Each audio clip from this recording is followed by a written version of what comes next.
Кино айд сандарсан нэгэн охин гэрээсээ гүйн гарч ирээд машиндаа суун далайн эрэг рүү явж буйгаар эхэлдэг. Тэрээр тэндээс аав руугаа залгаж гаргасан авирынхаа төлөө нулимс туслуулан уучлахгүйхын сацуу. Эцэг ихтэй хичнээн их хайртайгаа дахин тавтан хэлнэ. Харамсалтай нь маргааш өглөө нь түүний зохицыг далайн эргээс олхон тэр. Энэ явдлаас хэцэг хугацааны дараа ахлах ангийн сурагч Жэй гэртээ усан сансэлэн амарч байхдаа түүний дүү Келли орой найзууд болох Пол, Ира нартай хамт кино үзэх гэж байгаа тул хамт үзхийг өрөв. Гэвч Жэй орой шинхэн найз залуутайгаа болзоотой гэдгээ хэлэхэд Келлич түүнд сайхан үжиг өнгөрүүлэхийг хүсв. Оройн нь Жэй гоёмсог дайшин зөмсөн нүрээ будаад болзоод залуутайгаа уулзгаар явлаа. Хью гих залуу дөөнд кино үзэх санал тавихад Жэйч дуртайя зөвшөөрсөнч тасалбарын касны дэргэд зогсож байхдаа Жэй өөрийн зохиосон бодол таах тоглоомоо тоглохыг санал болгов. Дөрмөн тун энгийн эргэн тойрныхоо хүмүүсийг ажиглаад оронд нь байхыг хүсэж би хүнээ сонгоно. Харин нөгөө хүн нь хэнийг яагаад сонгосон гэдгийг нь таах ёстой гэлээ. Ингээд Хьюж зөвшөөрч Жэй түүний хэнийг сонгосныг олохоор хичээсэн ч тааж чадсангүй.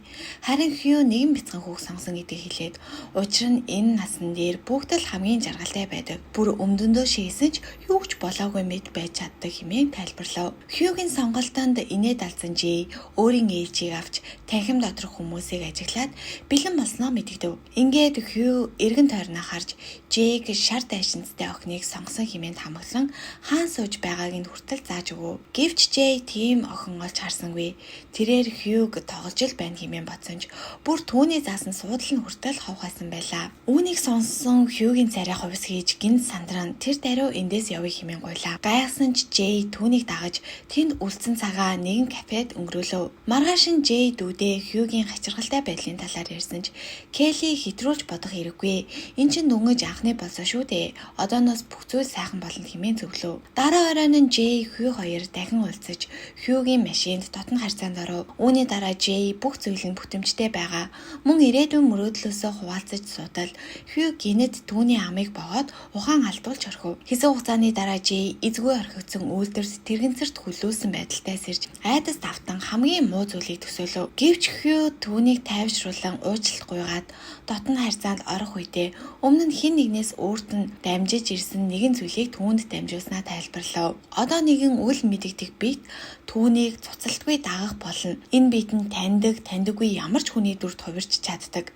Ямар ч дүрд хувирсан үргэлж ганцаараа чимээгүйхэн мөрөгддөг. Заримдаа хайртай хүний чинь дүрээр ирдэг нь хамгийн аимшигтай гэлээ. Энэ үед Хью тэр ирчихлээ гэж хэлээд тэрэгцрийг гарах алга руу хурдтай түлхэхэд Жэй тэдний зүг алхах нэгэн эмэгтэйг олж харав. Мөн Хью энэ араас нэхэгчээ салах цорын ганц арга бол үүнийг өөр нэг бэлгийн хавтагчтай дамжуулах явдал гэдгийг ч тайлбарлаа. Тэгвэл тэр бед түүнийг хэсэг хугацаанд аз тааруул бүр мөсөн орогчиж магадгүй. Гэхдээ аль болох хурдан хийхгүй бол өөхөх аюултайг сануулав. Дараа нь тэрээр Жэйг энэ хар дарсан зүудэнд татан оруулсандаа гимшиж буйгаа илэрхийлээд энэ байдал маш ноцтой. Тэрхүү биетээс нуугдах ямар ч боломж байхгүй гэдгийг онцлов. Үүний дараа Хью Жэйг машиндаа суулган гэрээхийн нүдэнд хүргээд хүзэр тоглож суусан Келли, Пол, Ира нарын нүдэн дээр орхиод хурдлан одлоо. Дараа нь Жэй нь ээж цагдаа дуудаж Жэйн таагүй асуултуудад хариулахад хүрв. Тэр болсон бүхнийг үннээр нь ярьж залуугийн талаар юу ч мэдэхгүй ч түрээсэлж байсан байшингийнх нь хаягийг мэдэх боломжтой гэдгийг хэлв. Мөн эмнэлэгт хийсэн шинжилгээгээр сэтгэл зүйн гүн зочролт орсныг эс тооцвол бүх зүйл нь хэвийн гарчээ. Маргаашин цагдаа нар үйлдвэрийн орчмыг самнаж Жэйний эд зүйлсийг олсон ч түүний дурдсан эмэгтэй болон Хьюгийн талаарх ямар ч мөр олсонгүй. Хьюгийн хотод байшин түрээсэлдэг байсан нь үнэн боловч одоо хаана оршдог нь тодорхойгүй байлаа. Үүнээс хойш Жэй болсон явдалтай авилэрч чадахгүй энгийн зүйлсийг ч хүртэл сэжиглэн айх болов. Мөн цонхоор орж ирсэн бөмбөг хүртэл түүнийг зочоож байлаа. Удалгүй Жэй хичээлдээ сууж байтал эмнэлгийн халааттай нэгэн настай эмэгтэйг сургуулийн байр руу алхаж явааг харлаа. Тэр айсандаа юу болоод байгааг ч ухааралгүй.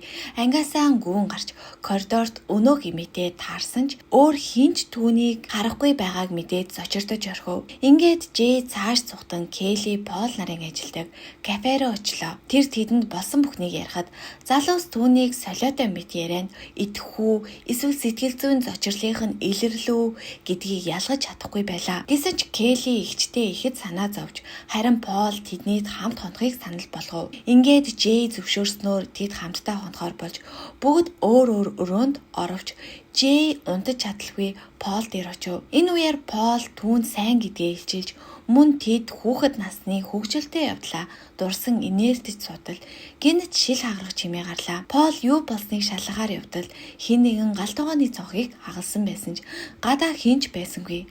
Харин Жэй айдас тавтан цагдаа дутахыг шаардсан ч Пол түүнийг ятган тайвшрууллаа. Баг зэрэг тайвширсан Жэй өрөөндөө орохоор явах замдаа шалан дээр шээж буй бохор хувцастай эмэгтэй харна. Эмэгтэй түүн рүү алхахад Жэй айсандаа өрөөндөө орж хаалгаа төгжөв. Түүний хашгирахыг сонсон Пол, Келли хоёр хаалгыг нь балбан байшинд өөр хинч байхгүй гэж ятган оруулахыг гуйхад Жэйч тэднийг оруулж юу харснаа ярьж хиндэж хаалга тайлж өгөхгүй байхыг гуйлаа. Тэр мөчөд хаалгыг дахин тогших ба коридороос Ирагийн дуу сонсогдоход Пол хаалгыг онгойлгов. Гэтэл Жэй найзынхаа ард бусд нь анзаарахгүй байгаа нэгэн өндөр ирийг харж айсандаа хашгиран доош гүйж ундаг дугуй шүүрэн аваад гэрээсээ цухтан одлоо. Жэй шөнийн хотоор давхисан ч бүх зүйл нам гүм. Тоглоомын талбайд хурж савлуур дээр суухтаа тэр биетийг дахин гарч ирнэ хэмээн харанхуйг ширтэнэ. Санаан зовсон найзууд нь эцэст нь түүнийг олох ба Жэй ээждээ хэллээж итгэхгүй гэдгийг нь мэдэх тул зүрхрэн уйлж гарав.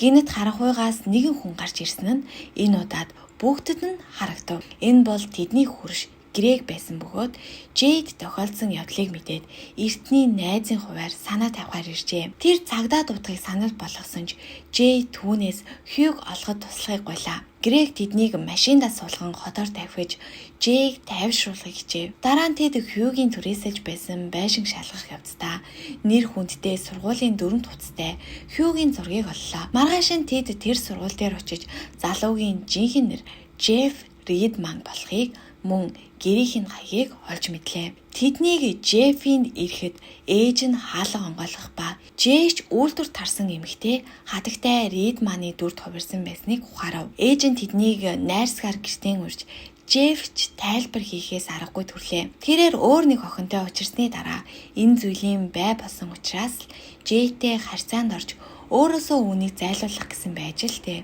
Мөн тэр Жэйд өөртөө адилхан зүйл хийхийг зөвлөх ба хэрвээ тэр бид Жэйд хүрвэл түүнийг алчгаад дараа нь дахиад миний араас ирнэ хэмээн давтан хэлв. Гэрэг энэ бүхнийг тоглоом хэмээн итгэхгүй байсан ч Жэй түүний яриаг маш нухацтай хүлээж авав. Тэр Жефт энэ зүйлийг дамжуулсан охины нэрийг асуусан ч тэр санамсаргүй танилцсан тул нэрийг нь санахгүй байлаа. Найзууд нь ч мөн итгэхгүй байгаагаа илэрхийлж байтал Жеф тэдний зүг халахах нэг охиныг олж харав. Тэрээр айсандаа өсрөн боссон ч бусдын ч бас тэр охиныг харж байгаагаа хэлэхэд сайн нэг сэтгэл санаа нь амс хэлээ. Бүр ингэтлэн зовоосон юм байна л та хөрхийг. Дараа нь тэрээр энэ биет харьцангуй удаан хөдөлдөг тул нуугдах цаг гардаг гэдгийг сануулад Жэйд үүнийгээ өөр хүнд дамжуулахыг дахин зөвлөв. Жэй сэтгэл зүйн хувьд туйлдаж байгаа харсан Грэг тэднийг эцэг эхийнхээ нуурын нэрэгтэй ирэх байшин руу явахыг санал болгов. Замдаа Келли хичээсээ Жеффийн зөвлөгөөг бодож үзхийг гуйсан ч Жэй хараахан бэлэн биш байлаа. Нуурын байшинд очсны дараа Грэг Жэйд зэвсэг хадгалдаг агуулгаа үзүүлж гар бууг хэрхэн ашиглахыг зааж өгөв. Тэдний хооронд өнгөрсөнд ямар нэг таагүй зүйл болж одоо Грэг түүнийхээ цайруулахыг хүсэж байгаа нь илт байлаа. Өдрийн цагаар тэд далайн эрэгт очиход Жэй найзуудынхаа дэргэд баг зэрэг тайвширсан харагдана. Гэтэл Ира усан сэлж бусдыг дуудах үед Ирагийн дүрд хувирсан өнөөх бид Жэйний ард талаас чимээгүйхэн ойртож ирж байгааг харсан. Хинч анзаарсангүй. Гинэт Келли ичээхэн үсийг үл үзэгдэх гар атгсан мэт боссон байхыг нь харав. Төд удалгүй Жэй үл үзэгдэх биетдээ ноцолдож хашгиран түүнээс мултрахыг хичээж эхэллээ. Харин Пол юу ч харахгүй байгаач үл үзэгдэх биетийн зүг сандал савжуулахад тэрээр Жэйг танив. Ингээд бүгд агуулгах руу гүйж гар буу шүрэн аваад хуурамч Ира руу буудсан ч тэр биет гинцэнгүй. Харин ч агуулгын цоожтой хаалгыг эвдлэн дахин Жэй рүү дайрлаа. Буун дунаар гүйж ирсэн Грэг ойр орчимд хинч байхгүйг хараад эвдэрсэн хаалганы төлөө тэднийг загнасан ч бүгд л ямар нэг зүйл харсан хэмээн зүтгэн.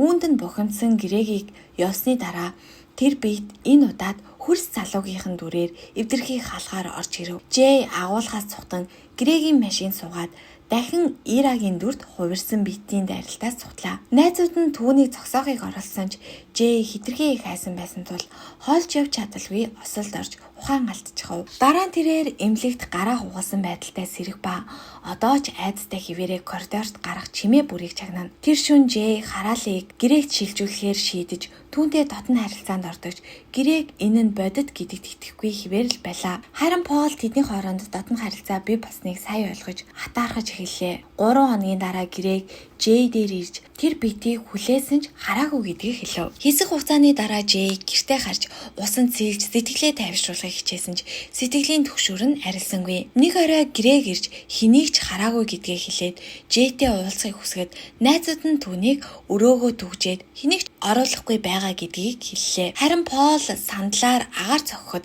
ямар нэг зүйл хүрсэн мэдрэмж төрсөн.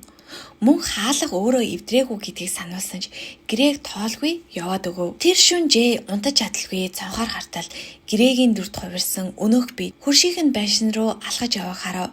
Тэр гэрээг рүү залгасан ч хариулдаггүй ба өнөөх биед байшингийн цонхыг хахалж дотгош орлоо. Жэй хөршийнхөө байшин руу гүйж очиод гэрэгийн ээжийн дүрд хувирсан биетийг хүүгийнх нь хаалгыг тогшиж байхыг харах ба гэрээг хаалгаа онгойлгоход тэрхүү битэж түүнийг тэр дорнд хөнөөж орхив. Тэндээс яаралтай цугцсан Жэй машинаа унан явахдаа толинд хуурамч гэрээг гэрээсээ гарч ирж яваг харж тэр шүнийг гадаа өнгөрүүлэхээр шийдэв. Маргааш нь Пол Жэй дээр ирж хараалыг өөр дээрээ авахд бэлэн гэдгийг хэлсэн ч Жэй татгалзав. Орондоо тэд хамтдаа тэр биетийг устгах төлөвлөгөө боловсруулжээ. Тэд хотын усан санд түүнийг татан оруулж цахилгаан хэрэгслүүдийг ус руу шидэж цахилгаан цохиулан алахыг зорддог. Ингээд тэд усан санд одолт хийж байтал Жэйний аавын дүрд хувирсан биет гарч ирэв. Гэвч тэр ус руу орохын оронд залгаагүй захилгаан хэрэгслүүдийг түүн рүү шидэж эхлэв. Жэй усан сан руу гарахыг оролцсон ч удаа дараа зохиулахад Пол буу гаргаж ирэн